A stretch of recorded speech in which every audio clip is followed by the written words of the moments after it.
आत्ता तरी मिळालं तुला तुझं उत्तर की अजून हवे आहे? आरवने त्याच्या मिठीत मोठे मोठे श्वास घेणाऱ्या नित्याला शांत करत प्रेमाने विचारलं. हे साहेब तर रोमॅन्सच्या बाबतीत अग्नेयच्याही वरचढ होते. इतका मोठा डीप किस घेऊनही त्याचं त्याच्या श्वासांवर पूर्ण नियंत्रण होतं. पण तिची हालत मात्र एका किसनेच खराब झालेली. ते बघून त्याला तिचं हसू येत होतं. त्याला डिवचण्याच्या नादात तिची बाजी तिच्यावरच उलटली होती. त्याच्या प्रश्नावर नित्याचं तोंड आकसलं ना. भुरट्या, असं कोण किस करतं? नित्या थोडी शांत झाल्यावर रागातच त्याच्यापासून बाजूला झाली. त्याच्या एका किसनेच मॅडम अगदी गुलाबी झाल्या होत्या. तरी त्या लाजऱ्या चेहऱ्यावर जबरदस्तीचा राग दाखवणं चालू होतं तिचं. मी करतो ना, परत एकदा करून दाखव. तसंही माझं मन नाही भरलं. आरव परत पुढे होणार की नित्याने त्याच्या त्या आगाऊ ओठांवर बोट ठेवत त्याच्याकडे बारीक नजरेने पाहिलं. आधीसारखा अगदी कॅज्युअली वागत होता तो. झोप आलेली ना तुला? नित्याच्या या प्रश्नावर आरवने तिच्या कमरेभोवतीची पकड आणखीनच मजबूत करत तिला अजूनच स्वतःवर रेटलं. तशी ती त्याच्या त्या भारग्रस्त मिठीत अगदीच जखडली गेली. आरव, तिला तर त्याच्या अचानक बदललेल्या स्वभावाचा अंदाजाच लागत नव्हता. झोप तर मला आली होती, पण माझी झोप मगाशी तूच तर उडवलीस ना. मग आता तुला पनिशमेंट नको का भेटायला? आरव परत नित्याच्या त्या गडद लाल झालेल्या ओठांवर स्मूच करून तडक बाजूला झाला. तशी नित्या तर त्याचा तो ओव्हर रोमॅन्टिक अंदाज बघून शॉक झालेली. किती सहजरित्या हक्क गाजवत होता तो तिच्यावर, ते पण ह्या तोंडाने काही एक न बोलता.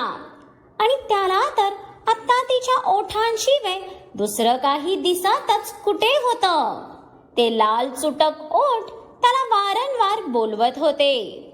भुरट्या, तू मला कोणत्या हक्काने स्पर्श करतोय? नित्याने आता डोळ्यातलं पाणी अडवत तिची मुद्रा गंभीर केली. तसं त्याचंही लक्ष तिच्या त्या पाणीदार डोळ्यांवर गेलं. कोणत्या हक्काने हे तुलाही माहीत आहे. आरवने नित्याच्या त्या दोन्ही भरलेल्या डोळ्यांवर ओठ टेकवले. तिचे अश्रू त्याच्या समोर तिच्या मनाची पीडा दाखवत होते. मग तो हक्क आधी का नाही दाखवला? का इतके दिवस माझा अंत पाहिला? नित्याने आता तिच्या अश्रूंना मोकळं सोडत परत तिच्या तक्रारीचा सूर ओढला. तसा आरवला अगदी कसं तरीच झालं. त्याच्यासाठी किती तडफडला होता तिचा जीव. नित्या, मी खूप मजबूर होतो बाळा. आरवने नित्याचे केस मागे करत तिच्या कपाळावरती ओठ टेकवले. आता दोघेही एकमेकांसोबत अगदीच कम्फर्टेबल झाले होते. आरव अजूनही बेडला टेकून नित्याला मिठीत घेऊन बसला होता. आरवच्या उत्तरावर नित्याच्या कपाळावर हलकी अटी पडली. मग आता मजबूर नाही का? नित्याच्या या प्रश्नावर आरवचा चेहराही क्षणभर गंभीर झाला. पण त्याने पुढच्याच मिनिटाला नित्याच्या डोळ्यात पाहत तिचा चेहरा ओंजळीत घेतला. आत्ताही खूप मजबूर आहे ग मी. आयुष्यातली खूप किमती चीज दाववर लागली आहे. पण त्या मजबुरीची किंमत म्हणून मी तुलाही आता गमावू शकत नाही. तुझ्यावर हा भुरट्या खूप जास्त प्रेम करतो. इतकं की तुझ्यासाठी स्वतः कुर्बान व्हायलाही तयार आहे तो. पण आता तुला गमवायला तयार नाही, कदापि नाही. आरवने नित्याच्या संपूर्ण चेहऱ्यावर छोटे छोटे किस करत त्याचं प्रेम व्यक्त करायला उशीर की नित्याने त्याला मागे करत रागात एक ठेवूनच दिली. तसा तो तर अवाकच झाला. मध्यरात्रीचे तारे त्याच्या नजरेसमोरून तरळून गेले. नित्या, त्याला तर तिने का फटकवलं तेच समजलं नाही. तो तर अविश्वासाने तिच्याकडे बघतच राहिला. आरव, तुला कळतंय का? तुझं प्रेम व्यक्त करायला किती उशीर लावला असते. जर अजून काही दिवस माझा अंत पाहिला असतास तर मी तर स्वतःचा जीवच सोडला असता. नित्या रडत त्याच्यावर चिडतच होती की आरवने तिच्या दंडाला पकडून तिला रागातच जवळ ओढलं. तशी ती त्याचा राग बघून भांबावलीच. हे असं जीव सोडायचं अँड ऑल वगैरे बोलायचं असेल तर तुझा जीव घ्यायला मलाही टाइम लागणार नाही. आरवने रागातच त्याचा जबडा आवळत तो तणतणत उठायला जाणार की नित्या घाबरून त्याला लगेच बिलगली, पण बोलली मात्र काहीच नाही. फक्त आतल्या आत मुसमुसणं चालू होतं तिचं. तो परत लांब होईल या भीतीने तिच्या शरीराची थरथरही वाढली होती. आत्ता रडायला काय झालं? बोलायच्या आधी तर विचार करायचा नसतो. ती रडतीये समजताच त्यानेही विषय न ताणता त्याचे हात परत तिच्या भोवती गुंफले आणि तिच्या डोक्यावर हनुवटी ठेवली.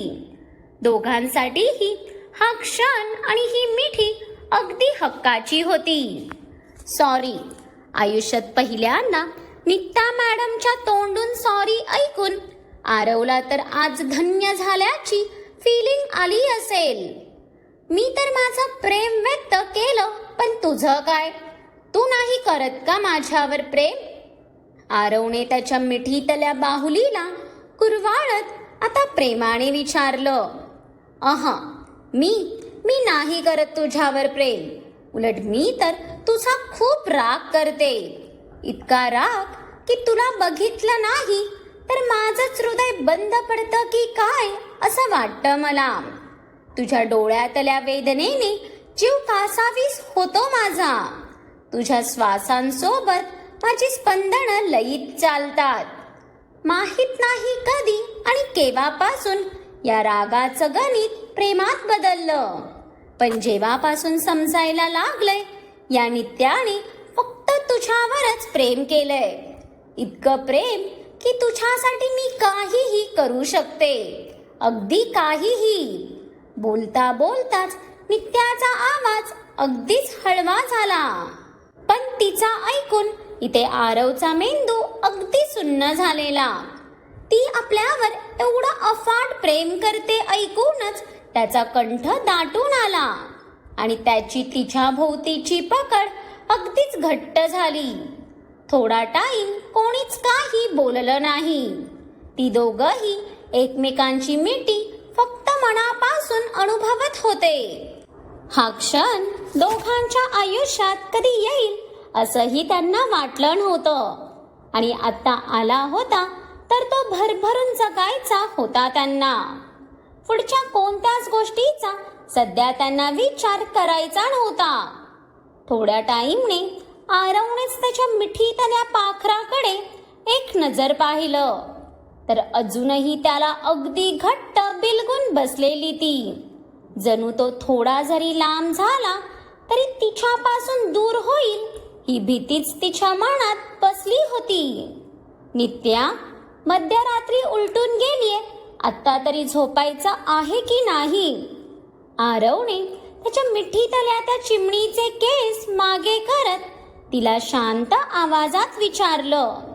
तिला लांब करूस तर त्यालाही वाटत नव्हतं.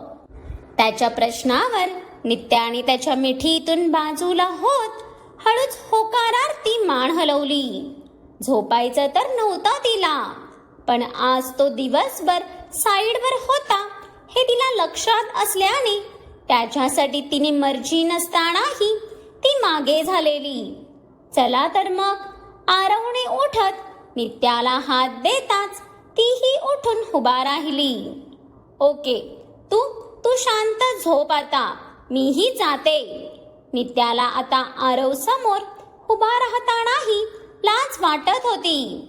मगाशी भावनेत आपण किती वाहत गेलो हे आठवूनच तिला आता लाजल्याहून मेल्यासारखं होत होतं. ओय मॅडम, कुठे कुठे निघालात? तिला जाताना बघून आरवने पटकन तिचा हात पकडला.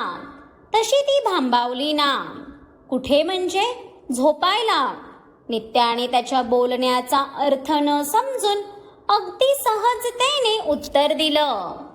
हो ना, तेच झोपायचंच आहे आपल्याला, पण इथे माझ्या बेडवर. आरवने तिला ओढताच ती येऊन डायरेक्ट त्याच्या छातीवर आदळली. पण त्याचं बोलणं ऐकून तिच्या मेंदूला मुंग्या आल्या ना. आरव, काय बोलतोय तू? मी इथे इथे कशी? नित्याचे डोळे त्याचा ऐकूनच बाहेर यायचे बाकी राहिलेले. क्षणभरातच धडधड वाढली होती तिची. तेच जे तू ऐकलं. आरवने पाकून नित्याला दोन्ही हातांवर उचललं. तशी ती अजूनच गोंधळली. हा मुलगा तर तिला साधा विचार करायलाही टाइम देत नव्हता. त्यात त्याचा हा एक्स्ट्रा रोमॅन्टिक अंदाज तिचा जीव घेत होता ते वेगळं. आरव, हे बघ, हे योग्य नाही. आय मीन, आपण असं एका बेडरूम मध्ये नाही झोपू शकत. भाईला कळालं तर तो तर तुला फाडूनच टाकेल. नित्याला तर या घनचक्करला कसं थांबवायचं तेच कळेना. तिच्या संयमाची परीक्षा घेण्याचं काम करत होता तो. डोंट वरी स्वीटहार्ट, भाईही आता वहिनीच्या मिठीत झोपला असेल आणि त्याला कळालं तरी त्याच्या प्रत्येक प्रश्नांची उत्तरं द्यायला मी समर्थ आहे. बट प्लीज आज तुझ्या मिठीत झोपू दे ना मला. यार, मागची 2 वर्ष सुखाच्या झोपेसाठी तरसलो आहे मी. तुझ्या स्पर्शासाठीही खूप तडपलो आहे मी. प्लीज नित्या, आज लांब नको करू. प्रॉमिस, मी तुला त्रास नाही देणार. घ्या, त्रास देण्याच्या गोष्टी कोण करतंय बघा. जो आताही बोलता बोलता वारंवार तिच्या ओठांना किस करत होता. पण शेवटी बोलता बोलताच त्याच्या खाली उतरलेला आवाज बघून नित्यालाच कसं तरीच झालं आणि तिने त्याच्या गालावर हात ठेवत डोळे मिचकावले. मग काय, आपले आरव बाबा संधीचं सोनं करत त्यांच्या नीतू बेबीला घेऊन बेडवर आले ना. एकमेकांच्या सहवासात आज पहिल्यांदा झोपत असल्याने त्यांच्या डोळ्यांपासून झोप तर कोसो दूर होती. तरी एकमेकांचा स्पर्श अनुभवत एकमेकांच्या मिठीत विसावलेली ती. किती सुख होतं त्या मिठीत. दोघांच्याही मनात भविष्याला घेऊन भरपूर शंका होत्या. पण सध्या त्यांना उगाच नसते विषय काढून हा मोमेंट स्पॉइल करायचा नव्हता. नित्या, शेवटी आरवने न राहून त्याच्या मिठीत झोपलेल्या नित्याला आवाज देताच नित्याने त्याचा शर्ट पकडून अजूनच त्याला स्वतःकडे ओढून घेतलं. I love you sweetheart, I love you so much. आणि परत एकदा त्या ओठांचा खेळ सुरू झाला. इतक्या वर्षाची तडप एका किसवर कायच भागणार होती ना. दुसऱ्या दिवशी सकाळी डायनिंग टेबलवर आजी बसल्यापासून आरव आणि नित्याकडे असं काही घुरून बघत होती जणू तिने दिवसा ढवळ्या भूतच पाहिलं असावं. कारण जिथे नेहमी एक्सप्रेशनलेस असणारी नित्या आज लाजून मान खाली घालून बसलेली, तर तिथे नेहमी गंभीर असणारा आरव आज आधीच्या अंदाजात परत आलेला. ते बघून आजीला विचित्र वाटणं स्वाभाविकच होतं. शेवटी तिच्याहून जास्त तिच्या नातवांना कोणच ओळखणार ना. रातोरात ही बदललेली कार्टी तिच्या मनात फक्त शंकेची पालच काय, तर सगळेच प्राणी येऊन एकदम चुकचुकतच नाही तर अक्षरशः बोंबलत होते. वहिनी, झालं का ग? मला भूक लागलीये. डायनिंग वरूनच आरवने तडक किचनकडे मोठा सूर ओढला. तशा त्याच्या बाजूला बसलेल्या आजीने कानात पोटं घातली. तरी बरं या 3 टेहांशिवाय त्या टेबलवर कोणी नव्हतं. नाहीतर त्यांनी तर आश्चर्यजनक होत तोंडात बोटच घातली असती. ए भुरट्या, का केक काटतोय?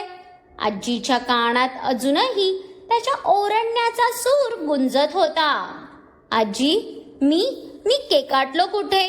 मी तर फक्त आवाज देऊन वहिनीला पराठा आण म्हटलं. आरवने आजीच्या चिडण्यावर अगदी इवलूस तोंड केलं. ते बघून नित्याने मनातच उसासा सोडला. पक्का नौटंकीबाज होता तो. हो का?